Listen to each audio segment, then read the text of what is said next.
प्रेरणास्पद कथाएं YouTube channel पर मैं धनंजय जैन आप सभी का हार्दिक अभिवादन करता हूं। दोस्तों, एक घने जंगल में आम का पेड़ और पीपल का पेड़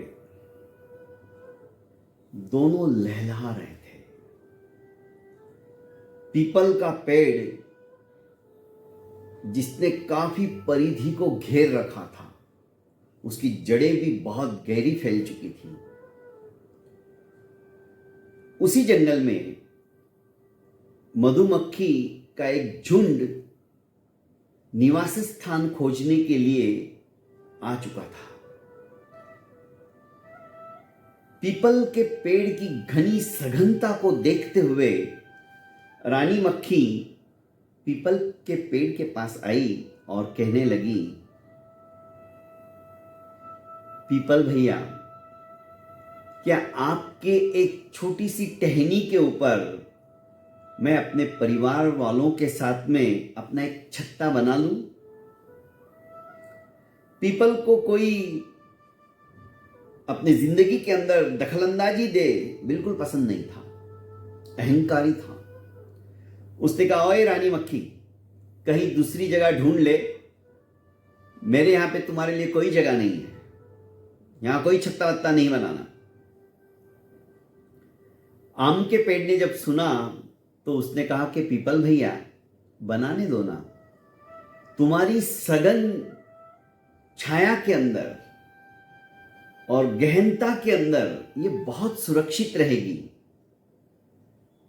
आम के पेड़ को डांटते हुए पीपल ने कहा, अबे ओए, तू तेरा काम कर, अपने काम से काम रखा कर, बीच में दखलंदाजी तू भी मत दे। और तुझे इतना शौक है इन्हें पाल कर रखने का, तो अपने ऊपर ही लगवा लेना छत्ता इनका, तुम्हारी भी तो बहुत सारी डालें हैं। उसने कहा, कोई बात नहीं, ठीक है, आपको बुरा लगा, सॉरी। उसने रानी मक्खी को कहा कि हे रानी मक्खी, यदि तुम चाहो तो मेरी टहनी के ऊपर अपना छत्ता बना सकती हो। रानी मक्खी बड़ी खुश हो गई। उसने कहा, धन्यवाद। आम के पेड़ को धन्यवाद देते हुए उसने शीघ्रातिशीघ्र अपने परिवार के साथ एक सघन छत्ता बना लिया। कतिपय महीनों के पश्चात उस जंगल के अंदर लकड़हारे आए लकड़ियां काटने के लिए। तनिक विश्राम करने के पश्चात लकड़हारों ने कहा, चलो आम के पेड़ को अब इसकी टहनियां काटते हैं और नगर में ले जाकर बेच देंगे और अपना गुजारा हो जाएगा।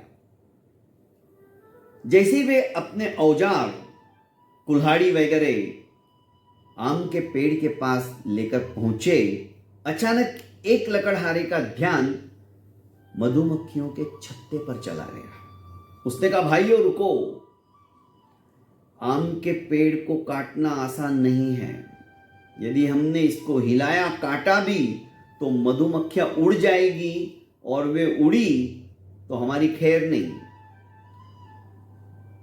हम तो मुसीबत में फंस जाएंगे। इससे अच्छा है हम पीपल के पेड़ को काटते हैं, लकड़ियां भी अच्छी मिलेगी, ज्यादा रहेगी और फटाफट काम भी हो जाएगा और कोई तकलीफ भी हमें नहीं आएगी। सभी ने युक्ति युक्त बात सुनकर उस लकड़हारे को शाबाशी दी। अच्छा हुआ तूने देख लिया, वरना आज तो हम तो सूझ के बंदर जैसे दिखाई देने लग जाते हैं। खैर, पीपल के पेड़ के पास आए और कुल्हाड़ी लेकर काटने लगे। 2-3 वार कर दिए। पीपल का पेड़ चिल्लाया, बचाओ बचाओ। आम के पेड़ ने जब उसकी आवाज सुनी, देखा लकड़हारे आकर उसकी लकड़ियां काट रहे हैं, उसको छिन्न भिन्न कर रहे हैं। आम के पेड़ ने रानी मक्खी से कहा कि हे रानी मक्खी, जाओ अपने पड़ोसी की सहायता करो, इन सब लकड़हारों को भगाओ, डराओ इन्हें,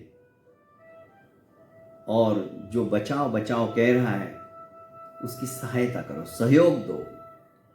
तुरंत रानी मक्खी उड़ी अपनी सभी सहेलियों को लेके, अपने परिवार के सदस्यों को लेके, और हमला बोल दिया लकड़हारों के ऊपर। लकड़हारे वहां से भाग खड़े हुए।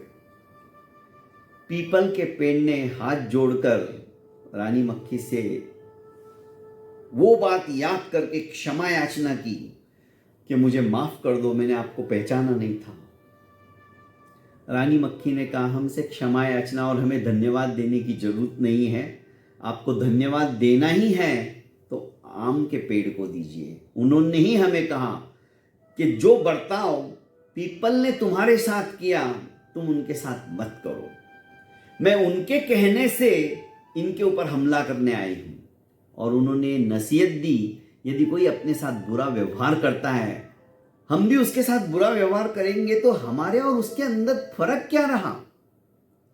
इसलिए उस फर्क को मिटाने के लिए हमने बिना सोचे समझे लकड़हारों के ऊपर हमला बोल दिया। पश्चाताप की आग के अंदर पीपल का पेड़ डूबने लगा, जलने लगा। उसने फिर से एक बार माफी मांगी और कहा कि आज के बाद मैं कभी भी अपने बड़प्पन का अहंकार नहीं करूंगा।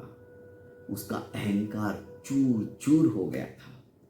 बहुत बहुत धन्यवाद दोस्तों। प्रेरणास्पद कहानियों के इस चैनल के ऊपर आप सभी का मैं प्रतिदिन स्वागत करता हूं, और आपसे निवेदन भी करता हूं कि इस चैनल को आप ज़्यादा से ज़्यादा अपनों को फॉरवर्ड कीजिए। बहुत बहुत धन्यवाद।